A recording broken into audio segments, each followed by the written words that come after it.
Alright guys, अभी हम देखने वाले हैं स्ट्रक्चर के बारे में। तो सबसे पहले हम ये चीज़ समझेंगे कि स्ट्रक्चर होता क्या है और फिर इसका यूज़ क्यों करते हैं और इसमें प्रोग्रामिंग हम लोग कैसे करते हैं और कितना रिलेवेंट होता है इसका प्रोग्रामिंग। और सबसे पहले हम देखते हैं, पहले हम बात कर लेते हैं कुछ बेसिक चीज़ पे। इससे पहले आप एरे पर हैं और स्ट्रिंग पर है, वो सब में क्या था, सिमिलर टाइप का डेटा था। सिमिलर टाइप का या फिर सिक्वेंशियल टाइप का जो डाटा था आपको हैंडल करना पड़ता था। अब जब आप स्ट्रक्चर का बात करोगे तो यहाँ पे आपको डिसिमिलर टाइप का डेटा को होल्ड करना पड़ेगा। मतलब इसका मतलब क्या हुआ, इसका मतलब ये हुआ कि आप स्ट्रक्चर में आप एवरी टाइप का डाटा को स्टोर कर सकते हो। आप सपोज डेट सोचो, आप किसी कंपनी में काम करते हो तो वो कंपनी में आपका डिटेल्स होगा, आपका नाम होगा, आपका नाम का कुछ कोड होगा, आपका सैलरी का डिटेल्स होगा, तो वहाँ पे एवरीथिंग होगा। तो वो चीज़ आपका एक सिंगल डोमेन में सेव है। तो उसी टाइप से यहाँ पे क्या है, स्ट्रक्चर है जो कि आपका डिसिमिलर डेटा को होल्ड करता है। मतलब इससे पहले जो प्रोग्राम पढ़े वो एक टाइप का डेटा में काम करता था, या फिर आप एरे पढ़े तो वहाँ पे सिमिलर टाइप का था, फिर स्ट्रिंग पढ़े वहाँ पे भी आपको तो सिमिलर टाइप का था। बट आप स्ट्रक्चर पढ़ोगे तो आपको डिसिमिलर टाइप का डेटा मिलेगा। सपोज दैट आप सोचो कि आपको एक एम्प्लॉय का आपको कोड को आपको सेव करना हुआ, उसका नाम को सेव करना हुआ, उसका सैलरी को सेव करना। यहाँ पे आप एक चीज़ गौर करने का है कि आपको उसका कोड आएगा, आपका इंट में आएगा, उसका जो नेम है उसका कैरेक्टर में आएगा, उसका सैलरी वो फ्लोट में आएगा। और ये सब चीज़ आप एक सिंगल डोमेन में कर सकते हैं जिसको हम बोलते हैं स्ट्रक्चर। ये बहुत इजी हो जाता है आपको स्ट्रक्चर में करने के लिए। तो सबसे पहले हम डेफिनेशन का बात करते हैं कि स्ट्रक्चर होता क्या है, राइट। ऑलराइट, और हम लोग डेफिनेशन में हैं तो डेफिनेशन पढ़ लेते हैं। A structure is a collection of variable of different data type under a single name या single domain। मतलब इसमें डिफरेंट टाइप का वेरिएबल, डिफरेंट टाइप का डेटा टाइप होगा और उसमें भी क्या, वो एक सिंगल नेम के अंदर वो परफॉर्म होगा जिसको हम बोलेंगे स्ट्रक्चर। अब आपको समझ में आ चुका, कॉल्ड स्ट्रक्चर, सॉरी इसको हम लोग स्ट्रक्चर बोलेंगे। ओके, अब इसका सिंटैक्स क्या होता है वो चीज़ हम देख लेते हैं। जैसे आपको डेटा टाइप को डिफाइन करते थे कि इंट ए करके, वैसे मतलब कि अब पहले उसको डिफाइन, जैसे कि आप कोई डेटा टाइप को डिफाइन करते थे इंट ए या फिर कैरेक्टर नेम, उसके बाद उसका फंक्शन को आप प्रोग्राम में यूज़ करते थे या फिर उसका नाम आप डालते थे या फिर जो आपके पास वेरिएबल था उसमें कुछ वैल्यू डालते थे।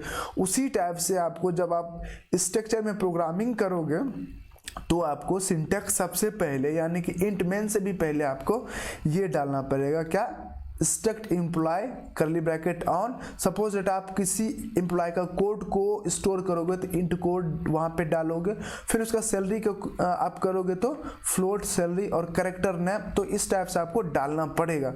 उसके बाद ये तो आपका सिंटैक्स हुआ। इसके बाद we can use this user defined data type as follow. उसके बाद हम ये तो लिख लिए, अब हम इसको प्रोग्रामिंग में जब यूज करेंगे तो हम लोग इस टाइप लिखेंगे, क्या लिखेंगे, स्ट्रक्ट एम्प्लॉय इवन हम लोग क्यों किए, सपोज मेरे पास 10 एम्प्लॉय है तो एक बार हम लोग सिंटैक्स को लिख दिए कि ये टाइप से हमको क्या करना है, हमको एम्प्लॉय का कोड करना है, सैलरी करना है, बट हमको 10 एम्प्लॉय करना है। तो फर्स्ट एम्प्लॉय लेंगे तो हम E1 करेंगे, तो उसके बाद हम उसका नाम उसका हम नाम करेंगे तो नाम सबसे पहले डालेंगे तो E1। यहाँ पे क्या आएगा, पहले ये टारगेट आएगा, ये सोर्स आएगा, ये एक टाइप का स्टैंडर्ड लाइब्रेरी फंक्शन है। किसका, ये किस चीज़ का है, स्ट्रिंग का है। हम आपको स्ट्रिंग में पढ़ाई थी, जब आपको नाम डालना पड़ेगा तो आपको इस टाइप से डालना पड़ेगा, ठीक है। उसके बाद E1 का कोड होगा, E1 का सैलरी होगा।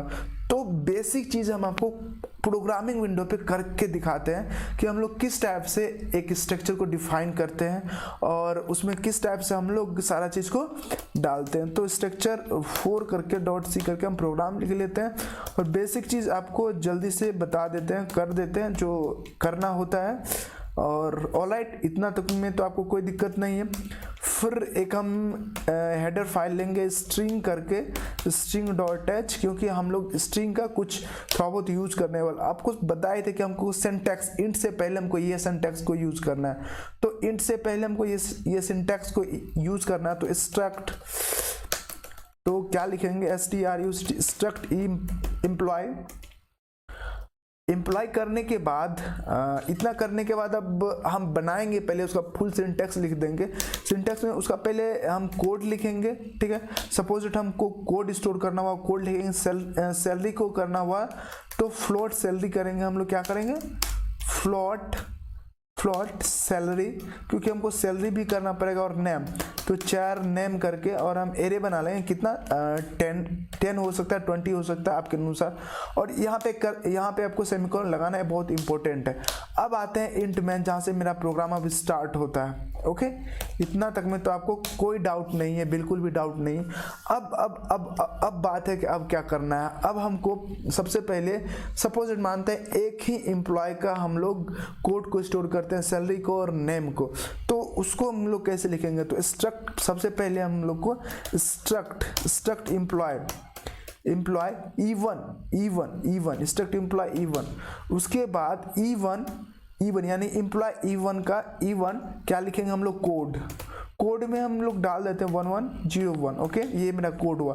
फिर E1 डॉट हम क्या देते हैं, सैलरी।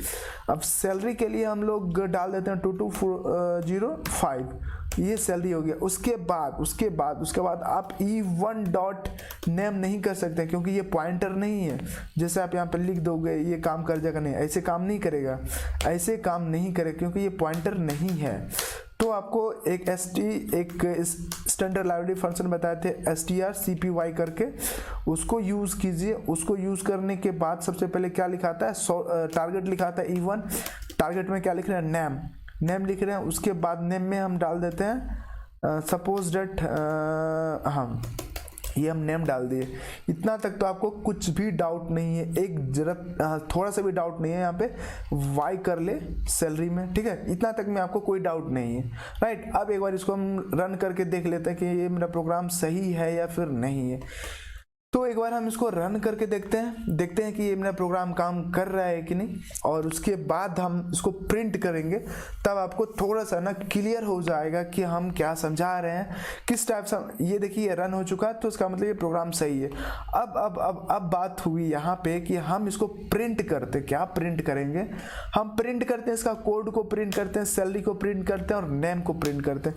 सो प्रिंट जो अब बेसिक ट्रेडिशनल आपका जो नियम था वो करे, तो यहाँ पे लिखते हैं हम लोग कोड इज करके %d, क्योंकि ये एक टाइप से इंटीजर है तो %d होगा। तो यहाँ पे E1 कोड देना पड़ेगा। Okay, alright. फिर हमको क्या करना है वो अब देखिए। फिर एज सिमिलर हमको printf करना है। अब इस बार हम लोग करेंगे सैलरी के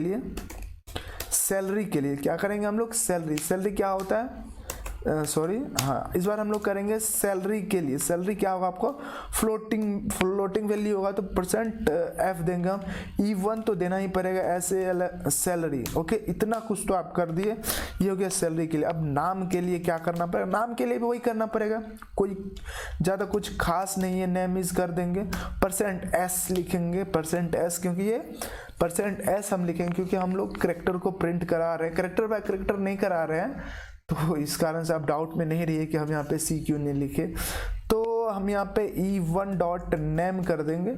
इतना तक तो आपको क्लियर हो चुका है, नहीं भी हुआ तो कोई दिक्कत नहीं हुआ, रन करते हैं। उसके बाद फिर समझाते हैं आपको कोड, ये किस टाइप से हमने ये कोड को रिप्रेजेंट किया है, लिखा है, और कहाँ कोड प्रॉब्लम हो रहा है, वो सारा कुछ अभी हम देखने वाले। ये तो प्रिंट कर दिया, बट एक कंडीशन है कि हम इसको थोड़ा सा फ्रेश कर ले, ताकि हमको विजिबिलिटी अच्छा हो, समझ अच्छे से पाए, देख अच्छे से पाए। देखना बहुत इंपॉर्टेंट है। जब तक आप अच्छी तरीक़ा से देखोगे नहीं, फील नहीं करोगे, तब तक आप प्रोग्राम अपने से नहीं कर पाओगे। मेरा जहाँ तक कि अपना पर्सनल मानना है, C को अच्छा कीजिएगा तो बाकी लैंग्वेज आपका अच्छा हो जाएगा। देखिए कोड प्रिंट होके आ गया, सैलरी आ गया, फिर नेम आ गया।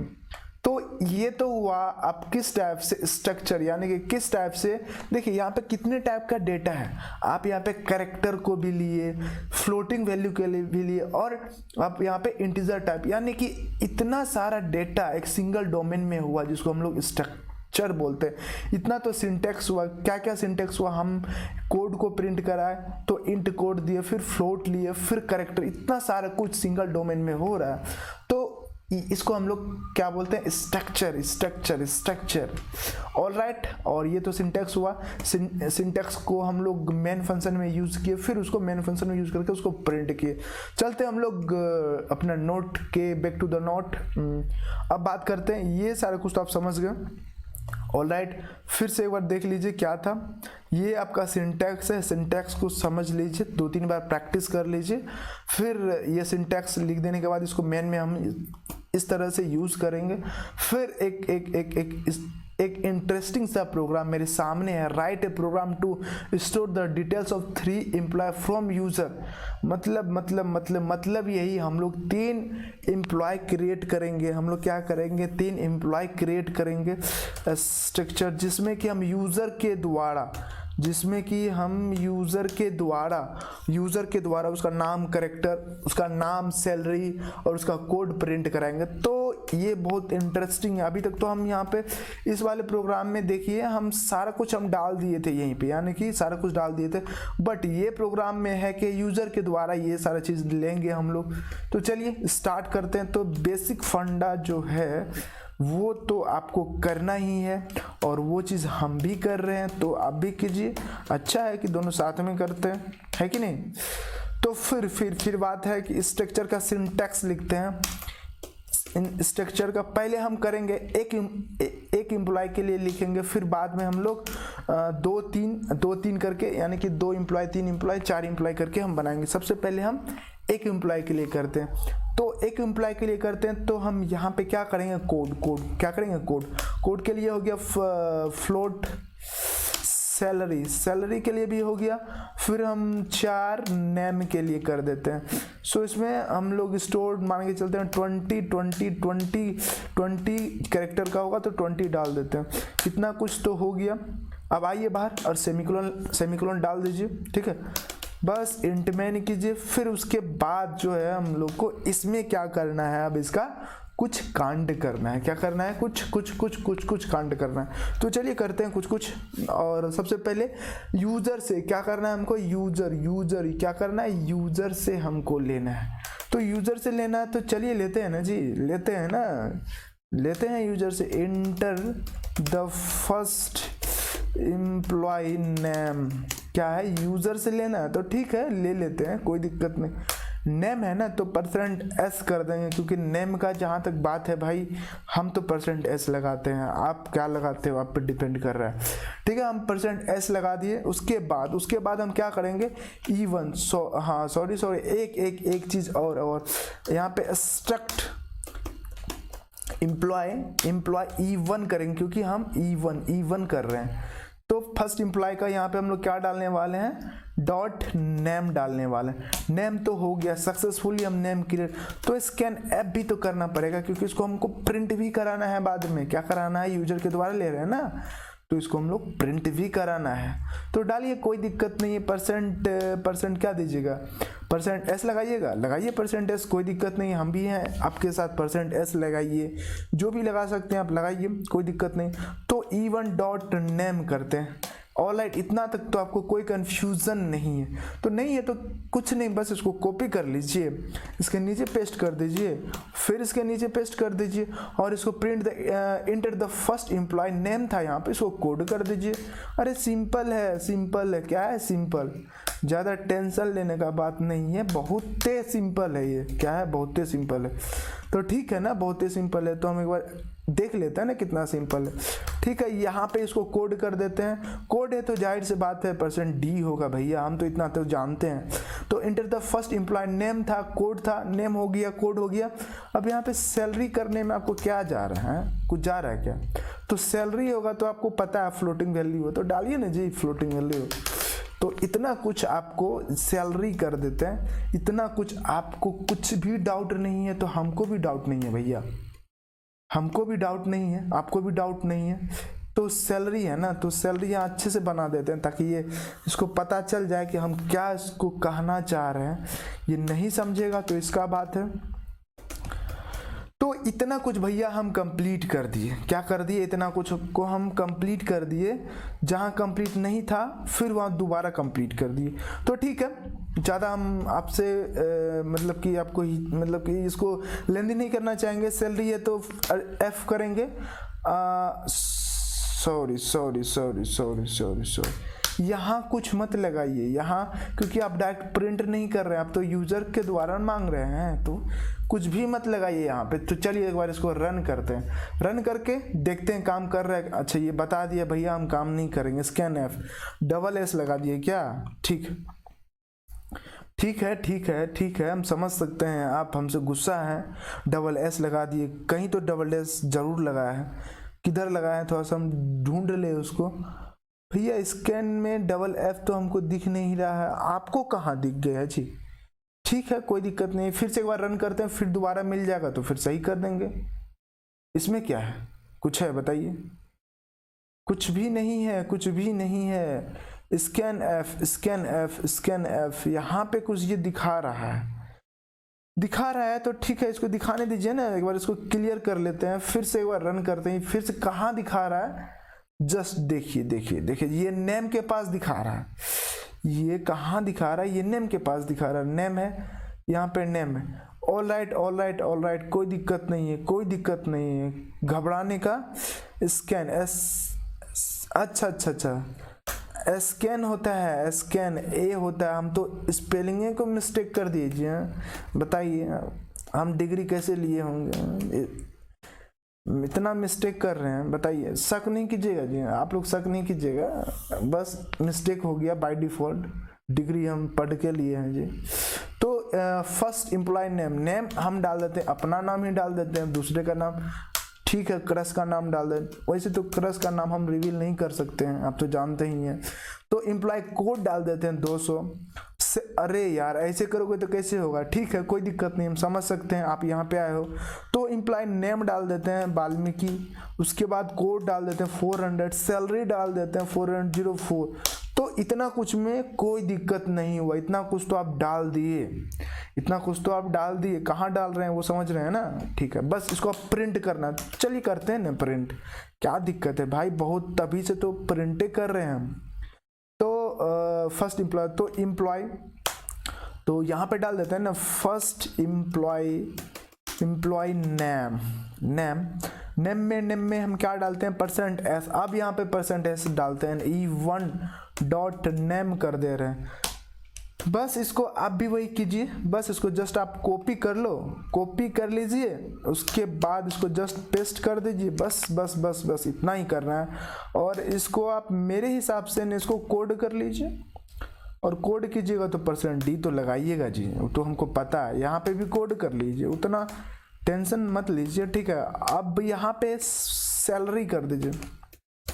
सैलरी हो जाने के बाद यहाँ पे %f कर दीजिए, फिर यहाँ पे क्या सैलरी कर दीजिए। सॉरी अच्छे से लिखे, नहीं तो एरर आ सकता है, समझ रहे हैं ना? ओह ऐसे क्या बात है। तो इस टाइप से लगता है,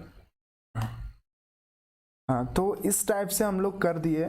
जस्ट इसको एक बार रन करके देखते हैं ये प्रॉपरली वर्क करता है कि नहीं। आई होप कि ये वर्क करेगा, और जो हम प्रिंट कराने वाले हैं वो प्रिंट करके मेरे सामने में मेरे डेस्कटॉप स्क्रीन पे देगा। हम अपना नाम लिख देते हैं, सपोज डेट हम ही कोई एम्प्लॉय हैं, और हम कोड भी डाल देते हैं। अब देखते हैं फर्स्ट, अच्छा आया है, प्रिंट तो किया है।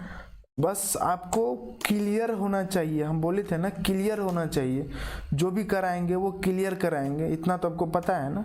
तो क्लियर कराने के लिए हम दे रहे हैं, n लगा रहे हैं उसमें, ताकि आपको क्लियर हो जाए। सो ऑलराइट, अभी ये क्लियर हो चुका है। और अभी हम नाम डाल दे रहे हैं, जल्दी से अपना नाम डाल दे रहे हैं। नाम डाला गया, कोड डाल रहे हैं, उसके बाद 405 डाल रहे हैं। देखिए तो नाम आ गया, कोड आ गया और फिर सैलरी आ गया। आई होप कि आप ये चीज़ को समझ पाए हो किस तरह से हम और उसी टाइप से यहाँ पे 3 एम्प्लॉय है तो आप इसको 3 एम्प्लॉय का कर सकते हो। कुछ ज़्यादा कोई खास नहीं है गाइस, कुछ भी ज़्यादा लेंदी नहीं है। आप आराम से इसको 3 एम्प्लॉय के लिए कर सकते हो। अभी तो 1 एम्प्लॉय के लिए हुआ। यहाँ पे .e2 कर दो, फिर E3 कर दो, फिर ये प्रोग्राम को कॉपी करके पेस्ट कर दो, वहाँ पे E2 कर दो, बात खत्म। बात सिंपल है, सिंपल इजी है, कुछ ज़्यादा टफ नहीं है। सो इतना करने के बाद आप भी बोलोगे कि हम स्ट्रक्चर सीख चुके हैं। अब हम देखते हैं व्हाई वी यूज स्ट्रक्चर, हम लोग स्ट्रक्चर का यूज क्यों करते हैं। So structure keep the data organised, मतलब स्ट्रक्चर जो है वो डाटा को वेल फॉर्मेट में रखता है, मतलब अच्छी तरीका से मैनेज करके रखता है। Structure make a data management easy for the programmer के लिए जो डाटा का मैनेजमेंट होता है वो बहुत इजी कर देता है। अब इसके बाद पढ़ेंगे array of structure. Alright guys, अभी हम देखने वाले हैं एरे ऑफ स्ट्रक्चर।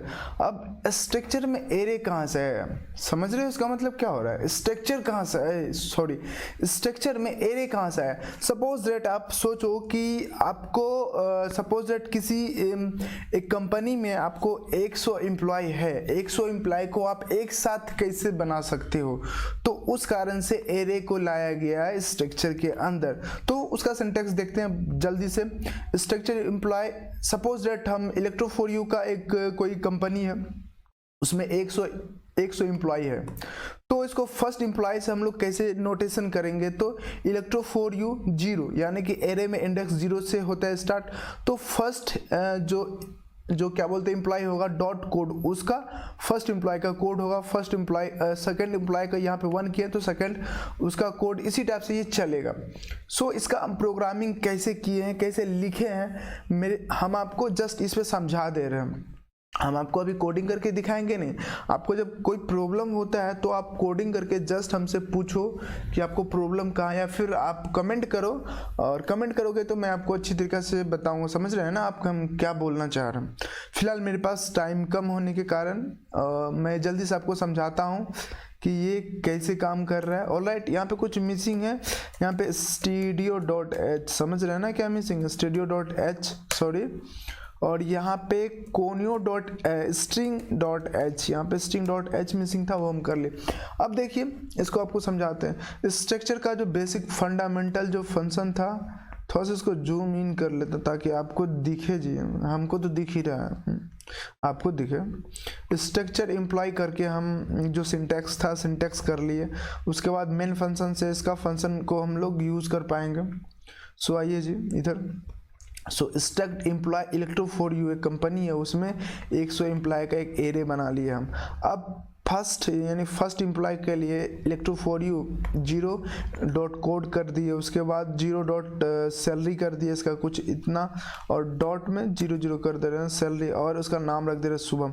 उसी टाइप से इलेक्ट्रो4यू में कोई दूसरा एम्प्लॉय आया तो 1 कर देंगे, उसी टाइप से 2 कर देंगे, जितना मन होगा आप मर्जी कर सकते हैं। और सारा काम लोग प्रिंट ईजिली वैसे कर सकते हैं। एक बार आप इसको कोडिंग को रन करके समझ सकते हो अपने प्रोग्रामिंग विंडो पे, ठीक है। ऑलराइट, अब आते हैं इनिशियलाइजेशन ऑफ स्ट्रक्चर।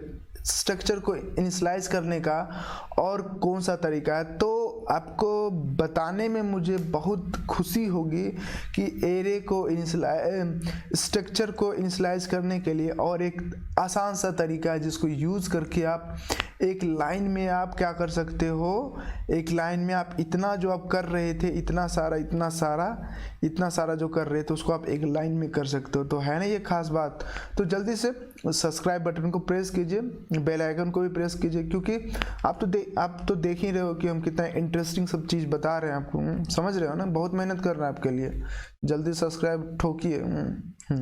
तो आप struct employ electro four u equal to curly bracket on कीजिएगा। जैसे वहाँ पे कोड था तो कोड के लिए यहाँ पे 100 कर दिए, और फ्लोटिंग वैल्यू सैलरी था तो वहाँ, और फिर नाम के लिए आप डबल कोटेशन में नाम डाल दीजिए। तो इतना कुछ कर लीजिए, आपका आराम से हो जाएगा। और उसका हम कोडिंग लिख दिए हम यहाँ पे, इसके नीचे हम बहुत सारा चीज़ लिखते थे, बस वो जस्ट स्किप किए हैं, ये लिखे हैं। फिर इसमें उसको प्रिंट करने का प्रोग्राम। अब बात करते हैं कि स्ट्रक्चर मेमोरी में दिखता कैसा है। स्ट्रक्चर मेमोरी में जैसे एरे दिखता था उसी टाइप से दिखता है। ये भी कंटिन्यूअस मेमोरी ब्लॉक में स्टोर्ड होता है। जैसे कि हम जैसे कि हम किसी एम्प्लॉय का कोड को प्रिंट किए तो कोड, उसके बाद उसका सैलरी आया तो सैलरी उसके बगल में ही इन्हीं के सैलरी अलग जगह जाके नहीं, जो भी बाइट जितना बाइट लेता है उतना बाइट का स्पेस वो चेकेगा और वो अपना काम को तमाम करेगा। तो ये इस टाइप से दिखता है इसका एड्रेस व नीचे। अब आते हैं जी नीचे। अब नीचे आते हैं pointer to structure. Pointer to structure का मतलब क्या होता है? Pointer to the structure can be created as follow. Pointer to structure हम लोग इस टाइप से स्ट्रक्ट एम्प्लॉय डॉट ptr, हम लोग एक पॉइंटर वेरिएबल बनाएंगे और उस पॉइंटर वेरिएबल में एम्प्लॉय 1 का एड्रेस को रख देंगे और उसके बाद हम उस एम्प्लॉय 1 का एड्रेस को एक्सेस कर सकते हैं। तो प्रोग्राम से समझते हैं उसको। बेसिक सेंटेंस वही है जो पहले लिखते थे। उसके बाद E1 करके एक हम एम्प्लॉय बनाए और हम एक पॉइंटर वेरिएबल बनाए ptr, और ptr में हम E1 का एड्रेस को रख दिए। ओके, तो इसको असाइन करने का 2 तरीका है जिसको हम लोग बोलेंगे एरो ऑपरेटर। देखिए यहाँ पे आप गौर से देखिए जी, तब जाके आप समझ पाइएगा हम क्या आपको समझाना चाह रहे हैं और आप क्या समझना चाह रहे हैं। देखिए स्टार ptr में किसका एड्रेस है? इसमें स्टार लगा देंगे तो इस एड्रेस के अंदर जो भी वैल्यू है वो, इस एड्रेस के अंदर जो भी हम वैल्यू रखेंगे वो, तो स्टार ptr डॉट कोड मतलब इसके अब इस एड्रेस के अंदर क्या है मेरा, ये 100 इसका कोड है। तो इसमें स्टार लगाए, इसका एड्रेस में स्टार लगाए तो ये क्या दे दिएगा? इसका कोड दे देगा, इसका वैल्यू दे देगा।